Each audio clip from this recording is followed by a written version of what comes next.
আমি সবাইকে অনুরোধ করব, মানে একবার হলেও যদি আপনি একজন বাইকার হয়ে থাকেন, পাহাড়ে আসেন, ঘোরাফেরা করেন।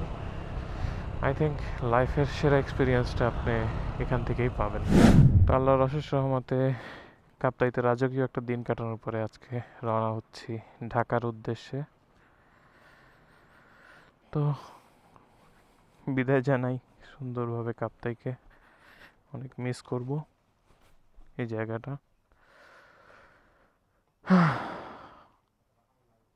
তো চলেন দেরি না করে রাইড স্টার্ট করি।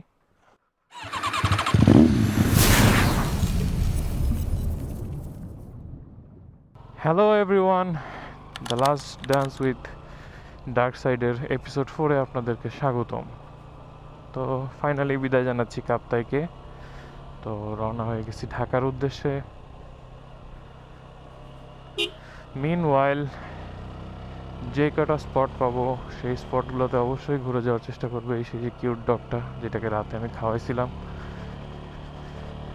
সে রেস্ট নিচ্ছে এখন। কুকুরটা খুবই ফ্রেন্ডলি। তো এই এরিয়াটাকে খুবই মিস করব। খুব সুন্দর একটা দিন কাটাইছি, যদিও একা ছিলাম, বাট খুবই রিল্যাক্সিং একটা দিন ছিল আমার জন্য। তো এখন বিদায় জানাতে বেশ কিছুটা কষ্ট হচ্ছে কাপ্তাইকে, বাট কিছু করার নাই, আবার রেগুলার লাইফে ফিরতে হবে। তো এখন সময় হচ্ছে 9:07। তো ঢাকা পৌঁছাতে কতক্ষণ লাগতে পারে I don't know, maybe 10 hours. আর 10 আওয়ার্স লাগার কথা না, ইউজুয়ালি 8 ঘন্টায় হয়ে যাওয়ার কথা, কিন্তু আমি একটু ব্রেক দিয়ে দিয়ে রাইড করব। 30 কিলো 40 কিলো পর পর ব্রেক দিব। তো চলেন একবারে রাঙামাটি যেয়ে আবার আপনাদের সাথে কথা বলবো। মিনওয়াইল যদি ভালো কোনো ভিডিও পাই সেটা অবশ্যই আপনাদের জন্য ক্যাপচার করে রাখবো এবং সেটা স্টোরিতে দেখতে পারবেন। তো আবার সেই আর্মির চেকপোস্টে আবার থামাইলো, টুকটাক জিজ্ঞাসাবাদ করলো। তো এই জায়গার লোকজন এবং আর্মি অফিসাররাও অবাক, আমি একা একা রাইড করতেছি। ইউজুয়ালি কাপ্তাইয়ের মতো ডেস্টিনেশনে গ্রুপ ছাড়া বাইকেররা আসে না, খুবই কম। বাট আমি যে এখানে একা, মানে প্রথমবার এরকম আসছি তা না, অবশ্যই আরও অনেক বাইকার এখানে একা একা আসছেন বা আসেন।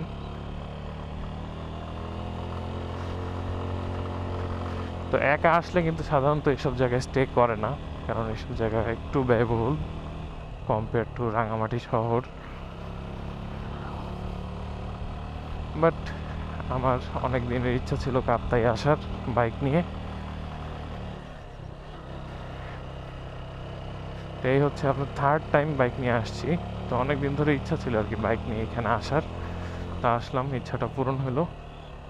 তো নেক্সট হয়তো খাগড়াছড়ি এবং বান্দরবন এই দুইটা স্পটে ঘোরাফেরা করব, কিন্তু অ্যাট এ টাইম দুইটাতে না, একটা একটা করে। তো সেটা কবে হবে আই ডোন্ট নো, বাট চেষ্টা করব অ্যাজ সুন অ্যাজ পসিবল আসার জন্য।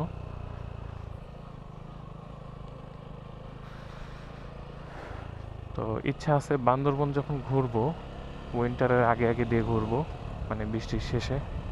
তো তখন পরিবেশটা কিন্তু সুন্দর থাকে, এখনও পরিবেশ সুন্দর, যেমন গাছপালা একদম গ্রিন। বাট এই রোদে আসলে ঘুরে খুব একটা মজা পাওয়া যাবে না। আর কিছুদিন পরে হয়তো আসলে আর একটু বান্দরবন ঘুরে মজা পাওয়া যাবে। এবং ইনশাল্লাহ নেক্সট টাইম যখন আসবো তখন নতুন বাইক নিয়েই আসবো, পার্বত্য চট্টগ্রামে। তো চলেন রাইড করতে থাকি এবং রাঙামাটির দিকে আগাইতে থাকি।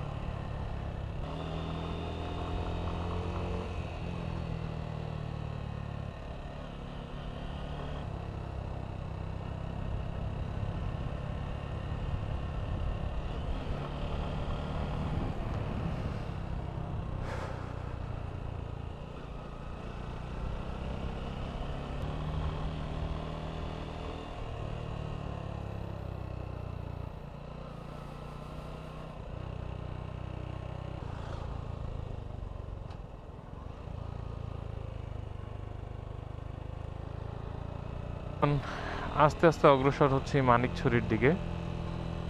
তো মানিকছড়ি যেয়ে আমি আমার অ্যাকচুয়াল রুটটা সেট করব, যে কোন দিক থেকে আমি যাব।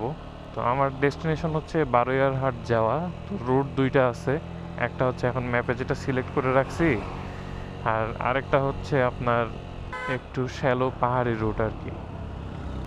তো চলেন দ্রুত মানিকছড়ির দিকে যাই। মানিকছড়ি যেয়ে তো চলে আসছি বলতে বলতে, এই যে মানিকছড়ি আর্মি ক্যাম্প।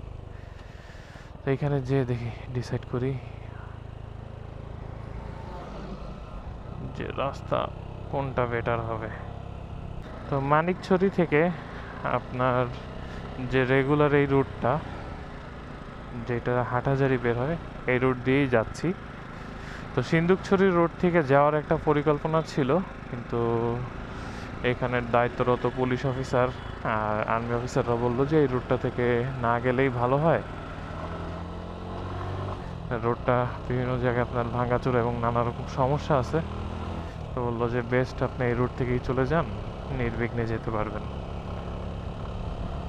আর রাস্তা বড় আছে, টানা যাবে আর কি। তো ওনাদের ইনস্ট্রাকশন মাইনাই আমি এই রোড দিয়ে যাচ্ছি। আর মানে আসার সময় এই রোড দিয়েই আসছিলাম, এখন যাচ্ছি ওই রোড দিয়েই। কিন্তু কথা বলতে বলতে আপনাদেরকে সুন্দর রাস্তাটা ঠিক মতো দেখাইতেই তো পারতেছি না, তাই না? চমৎকার।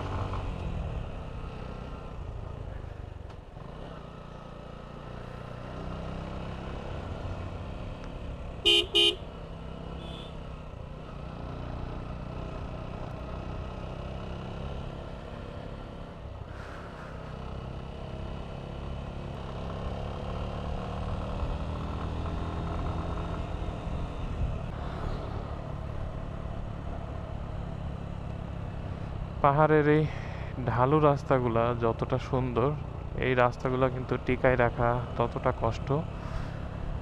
আপনারা জানেন বৃষ্টি হইলেই পাহাড়ে মাটি ধস হয়, সেই সময় কিন্তু এই রাস্তাগুলো নষ্ট হয়ে যায়। তারপরেও আপনার এই জায়গার যে আপনার আর্মিদের ইঞ্জিনিয়াররা, তারা নানা রকম চেষ্টা চালায়া এই জায়গার রোডগুলোকে ভালো রাখে। তো big shout out to those army officers, যাদের দিনরাত পরিশ্রমের কারণে আমরা এরকম সুন্দর একটা রোডে রাইড করতে পারতেছি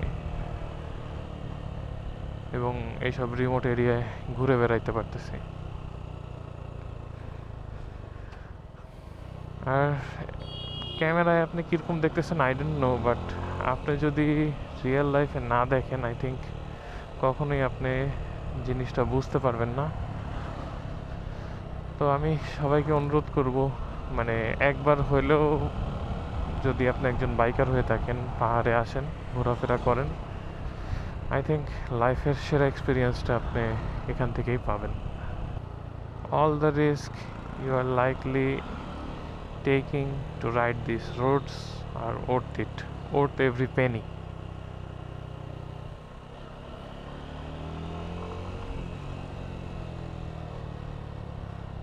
আসলে কথা বলতে বলতে রাইড করতে করতে প্রায় 10টা বেজে গেছে, আমার ব্রেকের সময় হয়ে আসছে। কোথাও দাঁড়ায় একটু নাস্তা টাস্তা করবো। আর অলমোস্ট 30 কিলো প্লাস রাইড করছি। দেখি আর কিছুক্ষণ রাইড করে তারপরে একটা সুইটেবল জায়গা পাইলে ব্রেক নিয়ে নেব। দেখি সামনে যদি কোনো বাজার টাজার পাই, বাজারে যেয়ে আপনার একটা ব্রেক নিব, খাওয়া দাওয়া করবো, তারপরে আবার জার্নি শুরু করব।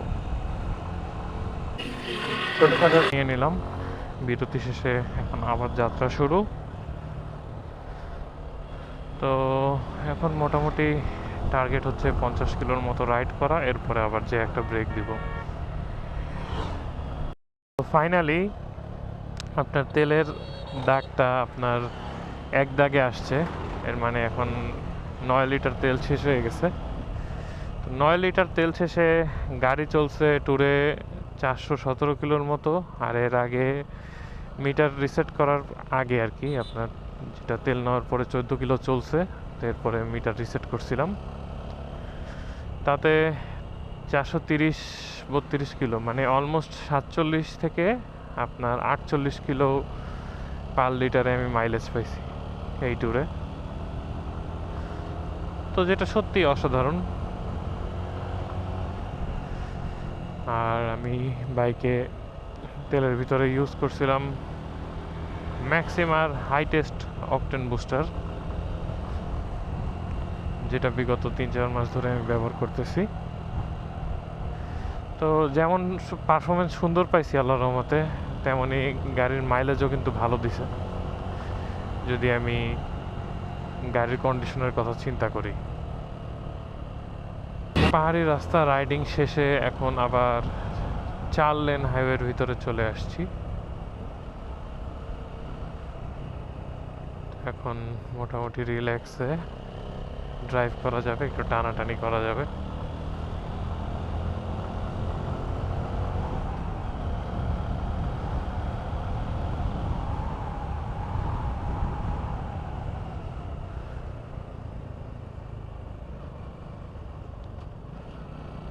টার্নিংটা কিন্তু সেই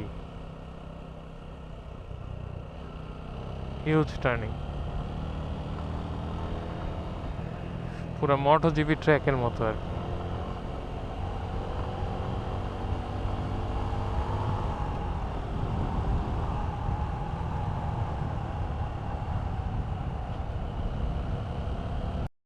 Look at the beautiful tank. Military Police Checkpost 6.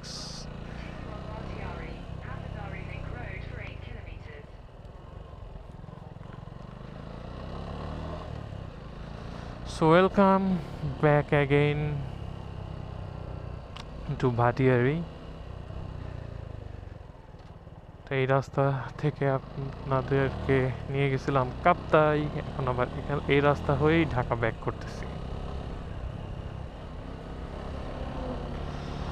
তো আমার কাছে অপশন আরেকটা ছিল, যেটা দিয়ে গেলে একবারে 12 হাট হয়ে আপনার ঢাকার দিকে যাওয়া যেত, কিন্তু ওই রাস্তাটা একটু ঝামেলাওয়ালা রাস্তা। তাই চিন্তা করছি যে রাস্তা দিয়ে আপনার আমি আসছি সেটা দিয়েই আবার ঢাকা ব্যাক করি, এটাই বেস্ট হবে। আর এই রাস্তাটা অনেক ক্লিয়ার, মানে এখানে গ্যাঞ্জাম নাই, আপনি রিল্যাক্সে ড্রাইভ করতে পারবেন। ড্রাইভিং নিয়ে আপনার চ্যালেঞ্জের মুখে পড়তে হবে না। সো রিল্যাক্সে রাইড করতে করতে চলে যাই ঢাকার দিকে। আপাতত ভাটিয়ারিতে রাইডিংটা এনজয় করি। তো ভাটিয়ারি রাস্তা শেষ হওয়ার আগ মুহূর্তে এক জায়গায় ফল বেচে দেখছিলাম, ফল টল, কলা এবং নানা রকম জিনিসপত্র বিক্রি করে। আর আরেকটা ক্যাফে আছে, সানশাইন ক্যাফে। তাই এই দুইটা জায়গায় একটু দাঁড়াবো। সানশাইন ক্যাফে থেকে একটু পানিটা নিয়ে নিব, ঠান্ডা পানি, আর একটু ফল যেমন কলা টলা বা আনারস সেগুলো খাবো, খেয়ে তারপরে আবার জার্নি করব। তো মোটামুটি ধরেন কত 195 স্টার্ট করছি, তো এখন হ্যাঁ প্রায় তো 40-50 কিলো চালাই ফেলাইছি।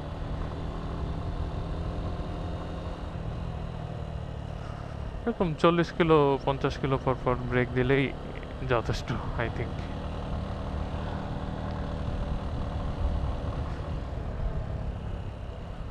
একসাথে বেশি রাস্তাও চালাবো না, আবার মানে খুব বেশি যে ব্রেক দিব এরকমও না আর কি।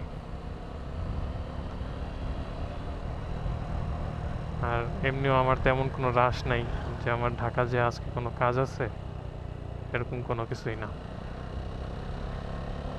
তো অত প্যারা নিয়ে তো আর লাভ নাই, তাই না?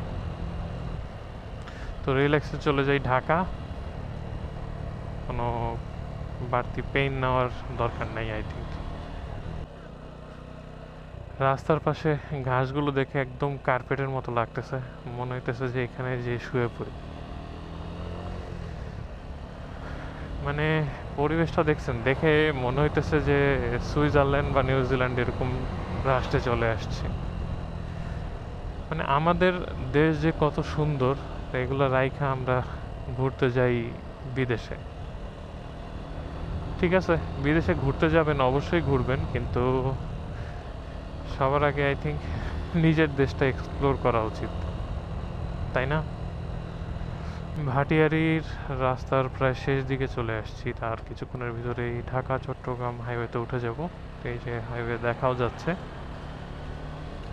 তো ভাটিয়ারিতে আর দাঁড়াইলাম না, তো চিন্তা করছি যে আর কিছুক্ষণ রাইড করে হাইওয়েতেই কোনো এক জায়গায় দাঁড়াবো, কারণ এখানে কিছু কিছু পয়েন্টে ভালোই যানজট পাওয়া যাবে আমার কাছে মনে হচ্ছে। যেহেতু শনিবার, অনেকে শুক্রবার গ্রামের বাড়িতে আসে বেড়াইতে, আবার শনিবার কিন্তু সবাই ব্যাক করে, কারণ শুক্র শনি বন্ধ থাকলে রবিবার থেকে কিন্তু আবার অফিস শুরু হয়ে যাবে।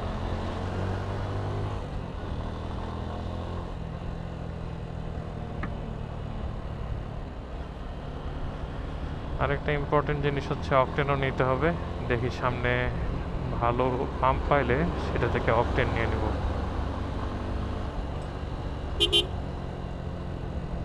চলে আসছি সীতাকুণ্ডতে। তো সীতাকুণ্ডতে একটা ব্রেক দিলাম ছোটোখাটো, এখানে একটু পানি খাবো, চা খাবো, 5-10 মিনিট রেস্ট করে এরপরে আবার রওনা করব। ছোট একটা বিরতির পরে সীতাকুণ্ড থেকে আবার রওনা হয়ে গেলাম। তো এরপরে আবার 40-50 কিলো পরে যে কোনো এক জায়গায় আবার একটা বিরতি দিব। টিল দেন রাইড করতে থাকি, আর অবশ্যই মাঝে মাঝে আপনাদের সাথে কথা বলার চেষ্টা করব। কাপ্তাই থেকে 10টার সময় রাইড স্টার্ট করে এখন বাজতেছে 12টা বেজে 40 মিনিটের মতো। তো চলে আসছি মিরেশ্বরাই। 130 কিলো রাইড করে ফেলছি অলরেডি। এর মাঝখানে 2-3বার ব্রেক দিছি যদিও, বাট এখন পর্যন্ত মোটামুটি ভালোভাবেই চলে আসছি, খুব একটা সমস্যার সম্মুখীন হই নাই। আর কিছুক্ষণের ভিতরেই ঢুকে যাব আপনার ফেনীতে। দেখি আর কতক্ষণ রাইড করে আবার একটা ব্রেক দিব। আর সবচেয়ে ইম্পর্টেন্ট বিষয় হচ্ছে তেল নিতে হবে। দেখি নেক্সট যেটাই পেট্রোল পাম্প পাই ওইখান থেকে অকটেন নিয়ে নেব। ঢাকা থেকে আপনার রাইড স্টার্ট করার পরে সেই যে ওরেকা পাম্প থেকে তেল নিয়েছিলাম, এরপরে কিন্তু 503 কিলো চালাইছি। তখন মিরেশ্বরাই ক্রস করে চলে আসছি। 503 না, অ্যাকচুয়ালি এটা 515-16 হবে আর কি, কারণ মিটার রিসেট করার আগে আর চালানো হয়েছে। এখন দেখি মানে 700-800 টাকার তেল নিয়ে নেব, নিয়ে তারপরে আবার রওনা করব। সমস্যা হচ্ছে ভেন্ডর তো কেউ নাই তেল দেওয়ার মতো।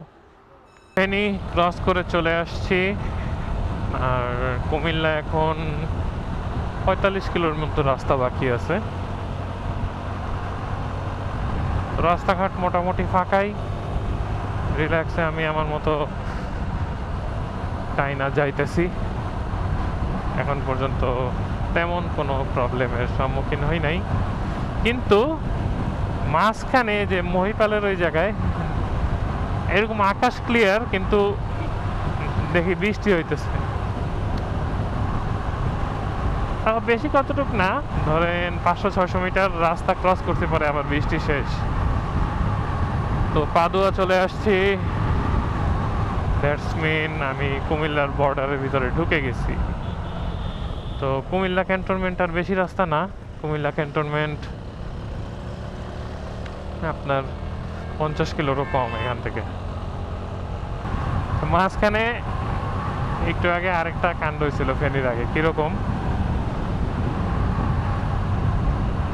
আমি গাড়ি স্পিড 100-110 উঠাইছি, তো কিছুক্ষণ টানার পরে আবার স্লো করছি। স্লো করে গাড়ির স্পিড তখন মনে কত 85-84।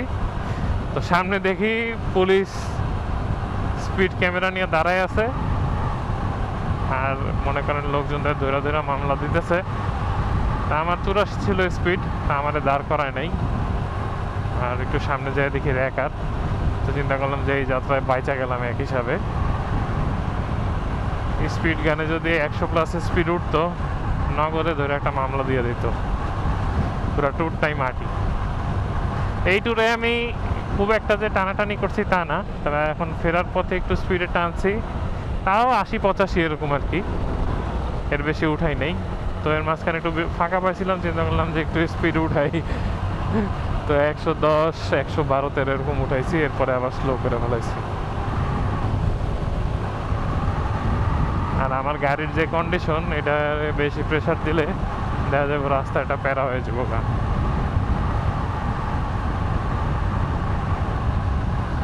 তো আগাইতে থাকি, গাংরা চলে আসছি।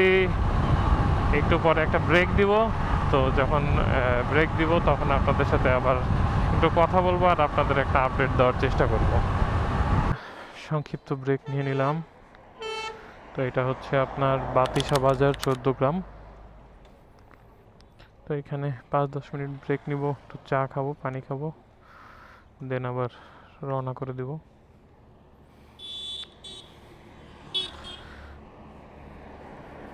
এখন পর্যন্ত ওয়েদার অল ওভার কিন্তু ভালোই। তো চলেন ব্রেকটা শেষ করে আবার রাইড স্টার্ট করি, তখন আবার কথা বলা যাবে আপনাদের সাথে। 14 গ্রামের বিরতি শেষে এখন আবার রাইড স্টার্ট করতেছি। তারপরে দেখি যতটুকু যাওয়া যায়, যে তারপরে আবার ব্রেক দিব 40-50 কিলো পরে। তো মিনওয়াইল গাড়িটারে রাখছিলাম রোদে স্যানিটাইজ হওয়ার জন্য, এতক্ষণ রাইড করে এটারে একটু ছায়া রাখবো তা না, রেখে গেছি রোদের ভিতরে। তো সিট তো গরম হয়েছে ইউজুয়ালি, তো আমি করছি কি আইসা ঠান্ডা পানি নিছিলাম, সেই পানি মেরে দিছি। বাট সমস্যা নাই, আমার পশ্চাৎ দেশ জ্বলবে না, কারণ আমি অনেকগুলো বহন পরা আছি, তো ওই হিট আমার ব্যাক সাইড পর্যন্ত ওইভাবে যায় না, সেই ক্ষেত্রে আমি সেফ। তো এটা কিন্তু রাইডিং প্যান্ট ইউজ করার আরেকটা মানে বেনিফিট পাইলাম আর কি। তো ধরেন আমি নিচে বক্সার পরা, তো সেইটার সাথে আপনার ইনার পরা আছে ভিতরে একটা থার্মাল ইনার, তো সেই ইনারের উপরে হচ্ছে রাইডিং প্যান্ট পরা। তো এই সিটের হিটটা আর বডির স্কিন পর্যন্ত পৌঁছাইতেছে না, এইটা হইতেছে ভালো দিক আর কি। মিনওয়াইল এই যে এলাকার কিছু ছাপড়ি টাপড়ি তো রোডে ঘাটে আসেই, উপস্থিত থাকবেই তারা। R15 চালাইতেছে, খুব ভালো কথা, এক হাত বাতাসে ছাইড়ে দিয়ে মনে হয় সে যুদ্ধে যাচ্ছে ঘোড়ায় চড়ে, আর মাথায় হেলমেটও নাই, ভয়াবহ অবস্থা। তো কুমিল্লা ক্যান্টনমেন্ট আর বেশি রাস্তা না, ধরেন 40 কিলোর মতো ম্যাক্সিমাম। তো আস্তে আস্তে রাইড করতে করতে ঢাকার দিকে আগাই যাচ্ছি। এখন কাহিনী আরেকটা হয়েছে যে সকালবেলা উচিত ছিল ফগ লাইটটা খুইলা ব্যাগে নিয়ে নেওয়া, তো এখন ব্যাগ তো বান্ধা, এখন তো আর ফগ লাইট খোলা যাবে না। এখন ঢাকায় গেলে এটার কারণে আবার প্যারা না খাইতে হয়, এটাই হচ্ছে একটা চিন্তার বিষয়। তো দেখি একটা শর্টকাট মাইরা টাইরা চিমিলে চলে যাব, যদিও ফগের লাইন খোলা আছে, কিন্তু তারপরেও দেখা গেছে এটা লাগানো থাকলে দেখলে পরে তো ঝামেলা করতে পারে। দেখা যাক, যা হবে হবে, এখন যেটা যেরকম আছে থাক, লাড়াচাড়া করার দরকার নাই, আমি আমার মতো রিল্যাক্সে রাইড করতে থাকি। লা হাওলা, মানে ভয়াবহ একটা কাণ্ড করছে মাত্র আমার সাথে, মানে কি বলবো, দোষ এক হিসাবে আমারই, মানে এক হাত একটু সরে গাড়ি চালাইতেছিলাম, তা বেশিক্ষণ নয়, তো 5-10 সেকেন্ড, তো সামনের চাকাটা ছোট একটা গর্তের মধ্যে পড়ছে, আর একদম মানে বিদিক লেভেলের দিকে এরকম করে নাচানাচি শুরু করছে গাড়ি, মানে গাড়ি কি মানে এই যে হ্যান্ডেল বান মানে ট্যাঙ্ক স্ল্যাপ হয়েছে সোজা কথায়। তো আমি এতদিন ধরে গাড়ি চালাই, আমার সাথে কিন্তু কখনো এরকম হয় নাই। এই তাও স্পিডও বেশি ছিল না, স্পিড আপনার 60-65 ছিল। তো যাই হোক, ট্যাঙ্ক স্ল্যাপ হওয়ার সাথে সাথেই আবার কন্ট্রোল করে ফালাইছি। তো এই হচ্ছে অবস্থা, মানে বিপদ টিপদ হয় নাই। ক্যামেরা চালু থাকলে আপনারা জিনিসটা দেখতে পারতেন, বাট লং টাইম তো ক্যামেরা চালু করে রাখা যায় না, ক্যামেরা হিট হয়ে যায় আর চার্জও শেষ হয়ে যাবে, তো বারবার দেখা গেছে রানিংয়ে ব্যাটারি চেঞ্জ করাটাও তো প্যারা, তাই না? তো যাক, আপনাদের ভাই ব্রাদার সেফ আছে, প্রবলেম হয় নাই আপনাদের দোয়ায়, এটাই হচ্ছে বড় কথা। তা আপনাদের ভাই আপনাদের দোয়ায় এখন পর্যন্ত সেফ আছে, সমস্যা হয় নাই কোনো, এটাই হচ্ছে বড় কথা আর কি। তো নেক্সট ব্রেকের আগে আবার আপনাদেরকে আপডেট দিব ইনশাল্লাহ। তো রাইড করতে থাকি, রাইড করতে করতে নেক্সট স্টপে কাছাকাছি যেয়ে আপনাদের সাথে আবার কথা বলবো ইনশাল্লাহ। এবং তার সাথে সাথে কুমিল্লাকে বিদায়ও জানাচ্ছি, গুড বাই আমার শ্বশুর বাড়ি। তো আশা করি বেলা থাকতে থাকতেই ঢাকা পৌঁছায় যাব।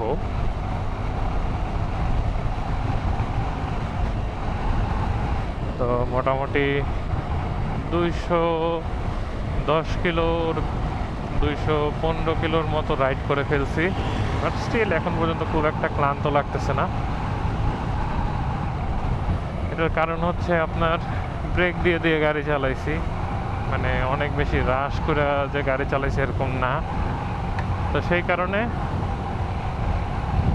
খুব একটা মানে প্রবলেম মনে হচ্ছে না আর কি।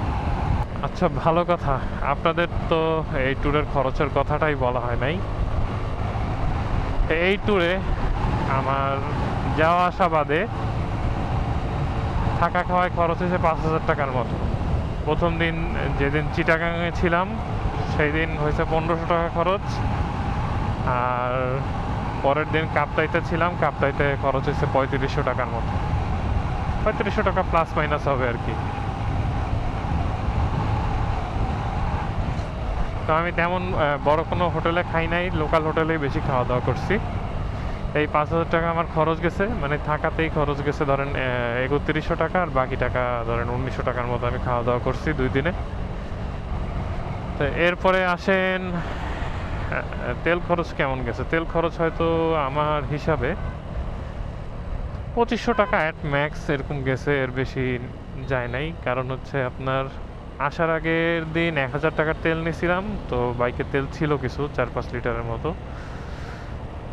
আর হচ্ছে আপনার এখন যখন মিরেশরাই থেকে তেল নিছি তখন 11 লিটার তেল শেষ করছিলাম। তো 11 লিটারের দাম হয় ধরেন কথার কথা কত 1600 টাকা ধরলাম, আর পরে আবার 900 টাকার তেল নিছি, এই 2500 টাকা খরচ হয়েছে। তো 900 টাকার যে তেল নিছি 6 লিটার, এটা পুরোটা হয়তো শেষ হবে না, কিছু থেকে যাবে। ধরলাম এটাও খরচ, ধরলাম 2500 টাকা। তো 5000 আর 2500 মোট হচ্ছে আপনার 7500 টাকা মতো খরচ হয়েছে। এই হচ্ছে আমার এই ভ্রমণের খরচের বিবরণী আর কি। তো আমি একা গেছি দেখে আমার কিছু বেশি খরচ হয়েছে। যেমন আমি যদি গ্রুপ আকারে যাইতাম, কাপ্তাইতে যে রুমে ছিলাম এখানে 4 জন থাকতে পারতো, সেক্ষেত্রে পার পারসন 600 টাকা করে খরচ আসতো। তো আমার খরচ এখানে আরও 1900 টাকা কমে যাইতো। তারপরে চিটাগাংয়ে যে রুমে ছিলাম ওই রুমে 2 জন থাকা যায়, তো এখানে 300 টাকা খরচ আসতো। তো ওই যে 7500 টাকা, তো এই 6000 টাকার ভিতরে দেখা যেত ট্যুর কমপ্লিট হয়ে গেছে।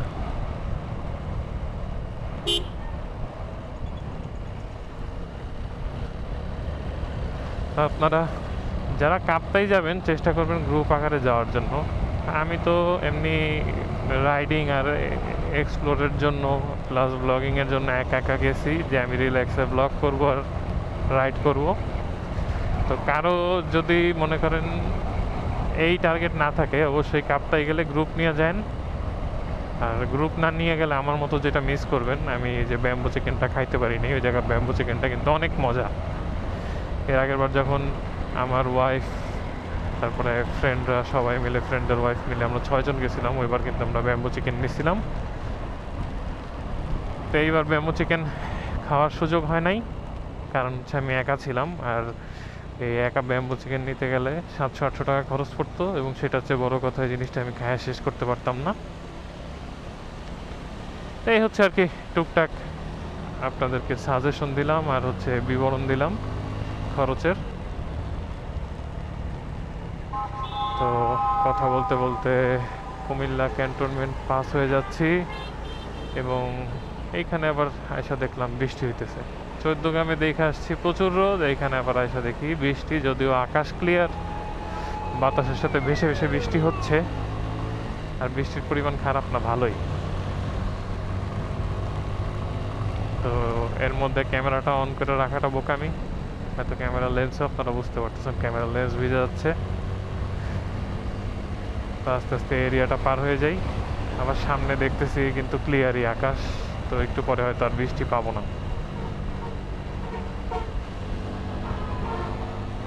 তো নেক্সট বিরতিতে আপনাদের সাথে আবার দেখা হচ্ছে, আবার কথা হচ্ছে। তো এর আগ পর্যন্ত রাইড করতে থাকি, আবার একটু পরে আপনাদের সাথে কথা বলবো। এটা হচ্ছে চান্দিনা উপজেলা। তো সামনে দেখি দোকানপাট দেখলে আবার এখানে একটু দাঁড়াবো, দাঁড়ায় রিল্যাক্স হব, দেন আবার যাত্রা শুরু করব। মিনওয়াইল 50 কিলো চলে আসছি লাস্ট যেখানে ব্রেক দিছিলাম সেখান থেকে। লাস্ট ব্রেক দিছিলাম 14 গ্রামে। তো এই যানজটটা ছাড়ায়া দেখি সামনে যে দাঁড়ায়া মাতৃভাণ্ডারের অভাব নেই, নানাবিধ মাতৃভাণ্ডার। তো এগুলো আসলে কোনোটাই আসল না, আসলটা তো হচ্ছে শুধু কুমিল্লা শহরে একটাই আছে মাতৃভাণ্ডার। যাই হোক,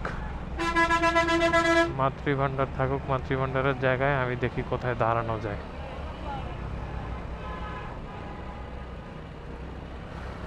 সুইটেবল জায়গা দেখে দাঁড়াইতে হবে, যেখানে ভিড়ভাড়টা আছে সেখানে দাঁড়ানো যাবে না।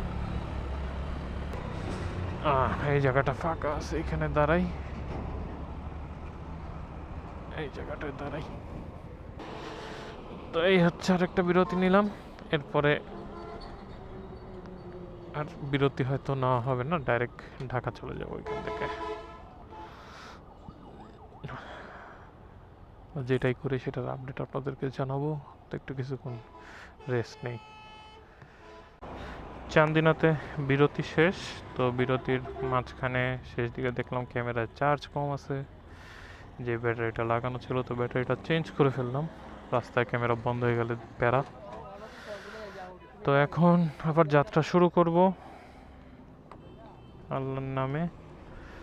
তো এখান থেকে দাউদকান্দি হচ্ছে 30 কিলো, আর আমার যে গন্তব্য আগারগাঁও হচ্ছে 80 কিলো। মানে বলতে গেলে ঢাকার কাছাকাছি চলে আসছে এখন।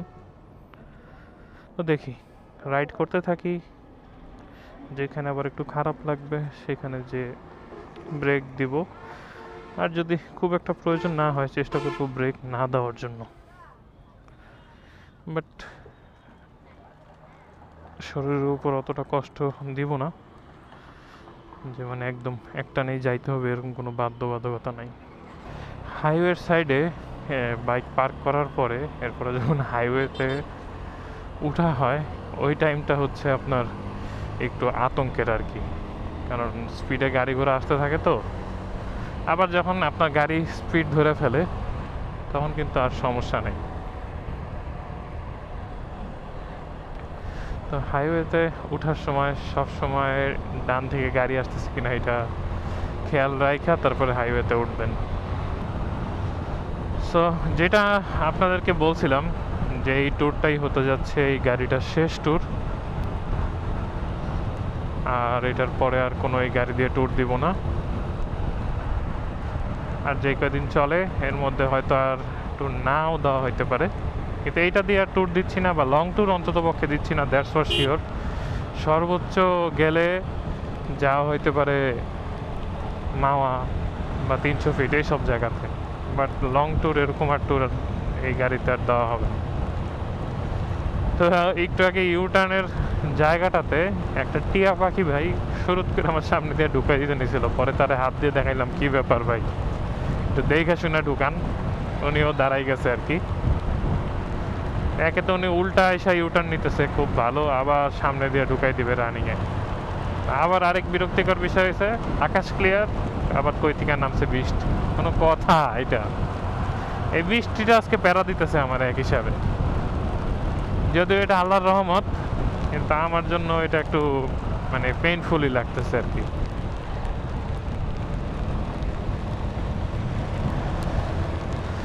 মানে খুব বেশি জোরেও যদি বৃষ্টি হইতো তাহলেও কিন্তু এক জায়গায় দাঁড়ান যাইতো। জোরে তো বৃষ্টি হয় না, বৃষ্টি হইতেছে আস্তে আস্তে। গাড়ি চালাইলে একটু বোঝা যায় যে জোরে হয়, আবার স্লো করলে খুব একটা বোঝা যায় না। আকাশ কিন্তু ক্লিয়ার, কোনো মেঘ নাই, কিছু নাই। একটা কথা আছে না, মেঘ না চাইতে বৃষ্টি, এই সিনারিওটা হয়েছে এরকম আর কি। চলে আসছি মেঘনা ব্রিজে, আর কিছুক্ষণের ভিতরে প্রবেশ করব ঢাকাতে, ব্যস্ত ঢাকা নগরী।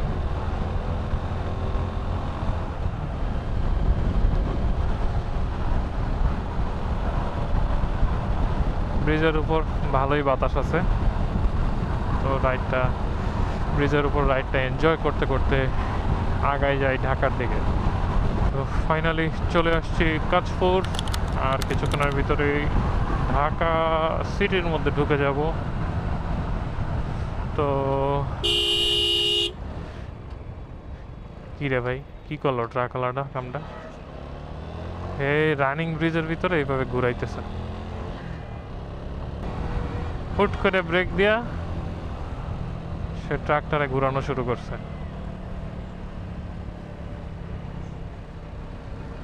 যাক, সবই কপাল, কিচ্ছু করার নাই। বাট আমি সেন্টারের রাস্তাটা রেখে আমি সাইডে কিভাবে আসলাম এটাও তো আমি বুঝতেছি না। আমার না থাকার কথা এই সাইডে,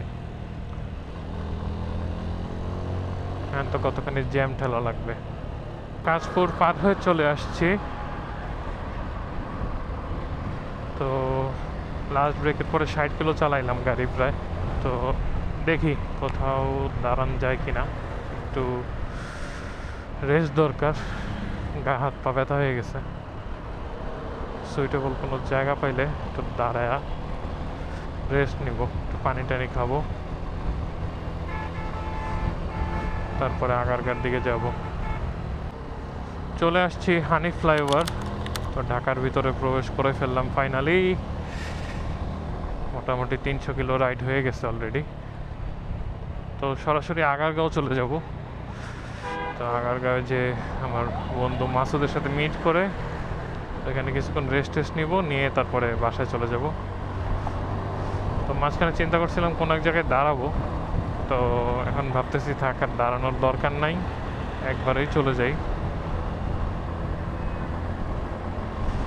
একটু প্যারা হইলেও যাওয়া যাবে, সমস্যা নাই। তো ফাইনালি পৌঁছে গেছি আগারগাঁও, আর কিছুক্ষণের ভিতরে জায়গা মতো পৌঁছায় যাব। তো যেই জিনিসটা নিয়ে একটু টেনশনে ছিলাম, ফগলাইটগুলা, তো এই পর্যন্ত আসতে কোনো জায়গায় সার্জেন্টার দাঁড় করায় নাই, আর এটা নিয়ে সমস্যার সম্মুখীন হইতে হয় নাই এখন পর্যন্ত। তো এখন এই সিগনালে যে যদি ধরা খাই তাহলে এটা কপাল খারাপ আর কি।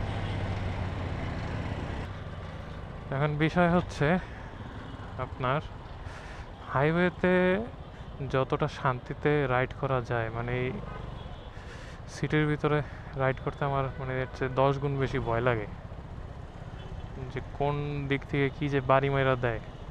হাইওয়ে থেকে রাইড শেষ করার পরে মানে সিটিতে এসে আসলেই ভয় লাগে ভাই। তো মোটামুটি সেফলি পৌঁছে গেছি, কোনো বিশাল বড় বিপদ টিপদ হয় নাই, বাট হইলেও হইতে পারতো। দু একটা কঠিন সিচুয়েশনে পড়ছিলাম ঢাকায় ঢোকার পরে, সেটা নিয়ে হয়তো অন্য কোনো একটা ভিডিওতে বলবো। বাট আল্লাহর রহমতে সেফলি পৌঁছে গেছে, এটাই হচ্ছে ইম্পর্টেন্ট বিষয়।